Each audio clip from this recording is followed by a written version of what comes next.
और झूठ का फैसला करने वाली मशीन। जी हाँ, लाई डिटेक्टर मशीन, जिसे पॉलीग्राफ मशीन भी कहा जाता है। इसका इस्तेमाल काफी समय से कानून एजेंसी और अन्य संगठन यह पता लगाने के लिए कर रहे हैं कि कोई व्यक्ति सच बोल रहा है या झूठ।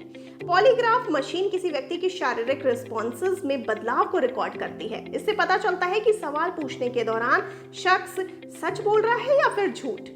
तो आइए जानते हैं कैसे हुई इस टेस्ट की शुरुआत। ऐसा कहा जाता है कि इस तरह की परीक्षण प्रणाली पहली बार 19वीं शताब्दी में इतालवी अपराध विज्ञानी सेसारे लोब्रासो द्वारा किया गया था, जिन्होंने पूछताछ के दौरान आपराधिक संदिग्धों के रक्तचाप यानी बीपी में परिवर्तन को मापने के लिए एक मशीन का उपयोग किया था। इसी तरह के उपकरण बाद में 1914 में अमेरिकी मनोवैज्ञानिक और 1921 में कैलिफोर्निया पुलिस अधिकारी द्वारा बनाए गए थे।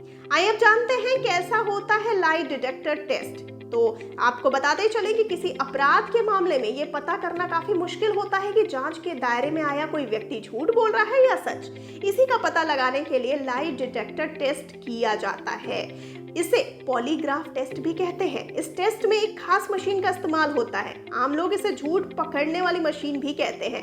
ये एक ऐसी मशीन है सवालों और जवाबों के दौरान शरीर में आने वाले बदलावों को रिकॉर्ड करती है, फिर कुछ ग्राफ्स और पैरामीटर के आधार पर बताती है कि व्यक्ति झूठ बोल रहा है या फिर सच। दरअसल टेस्ट के दौरान अगर व्यक्ति झूठ बोल रहा है तो उसके दिल की धड़कन तेज होगी, उसका ब्लड प्रेशर बढ़ेगा और पसीना आने लगेगा। पॉलीग्राफ मशीन ऐसे ही शारीरिक बदलावों को पकड़कर तय करती है कि व्यक्ति झूठ बोल रहा है या फिर नहीं। आइए अब जानते हैं मशीन को कैसे चकमा दे सकता है इंसान। जी हाँ, ये कई मामलों में सही है, क्योंकि इंसान कई हालात में लाई डिटेक्टर टेस्ट की प्रामाणिकता पर असर डालकर धोखा दे सकता है। पॉलीग्राफ टेस्ट में सवाल सुनने और जवाब देने के समय हार्ट बीट असामान्य तरीके से बढ़ने पर कहा जाता है कि व्यक्ति झूठ बोल रहा है। अब अगर व्यक्ति सुई चुप होकर या खुद को दांतों या चुटकी से काट कर पहले से ही अपनी धड़कन को बढ़ा ले तो पूरी पूछताछ के दौरान उसकी हार्ट बीट सामान्य ही लगेगी।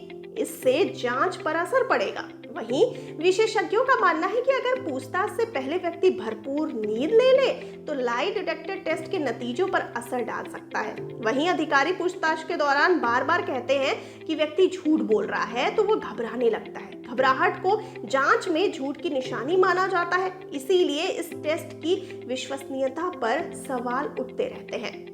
आइए अब जानते हैं नार्को टेस्ट से कितना अलग है पॉलीग्राफ टेस्ट। तो आपको बता दें कि पॉलीग्राफ टेस्ट या लाई डिटेक्टर टेस्ट में व्यक्ति से कुछ सवाल पूछे जाते हैं और इस दौरान उसकी धड़कन, सांस लेने की गति और पसीने को मापा जाता है। जब कोई झूठ बोलता है तो इन चीजों में बदलाव आता है। वहीं दूसरी ओर नार्को टेस्ट में व्यक्ति को एक दवाई दी जाती है जिससे वो बेहोश हो जाता है, लेकिन उसका दिमाग काम करता रहता है। इस दौरान उससे सवाल पूछे जाते हैं और वो सच बता देता है।